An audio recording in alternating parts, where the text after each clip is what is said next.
Stocks, futures ఇంకా options వీటిలో అసలు బెస్ట్ ట్రేడింగ్ వ్యూహమేంటో ఇప్పుడు డీటెయిల్డ్గా చూద్దాం. రిస్క్ బాగా తగ్గించి రిటర్న్స్ మాత్రం మాక్సిమం ఎలా రాబట్టాలి, ఇదే గదా అసలైన మ్యాజిక్.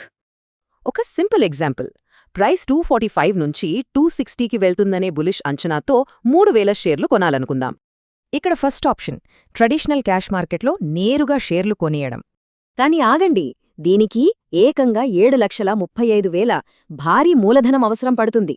సరే, ఇదే ట్రేడ్ను మనం స్టాక్ ఫ్యూచర్స్ ద్వారా చేస్తే ఎలా ఉంటుందో ఒకసారి చూద్దాం. మార్జిన్ లెవరేజ్ వల్ల ఫ్యూచర్స్లో అదే పొజిషన్కి కేవలం 2,50,000 క్యాపిటల్ సరిపోతుంది. ఇక ఫైనల్ రూట్ 46 రూపాయల ప్రీమియంతో 200 in the money call option తీసుకోవడం.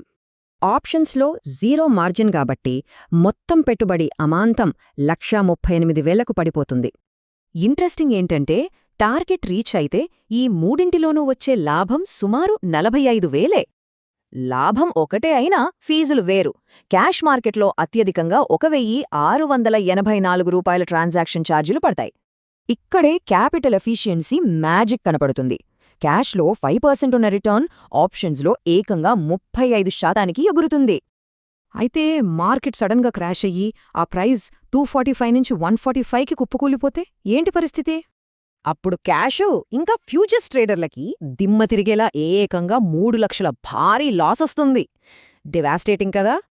అదే ఆప్షన్స్ ట్రేడర్కైతే కట్టిన ప్రీమియం మాత్రమే పోతుంది. అంటే నష్టం ఖచ్చితంగా 1,38,000కే లాక్ అవుతుంది.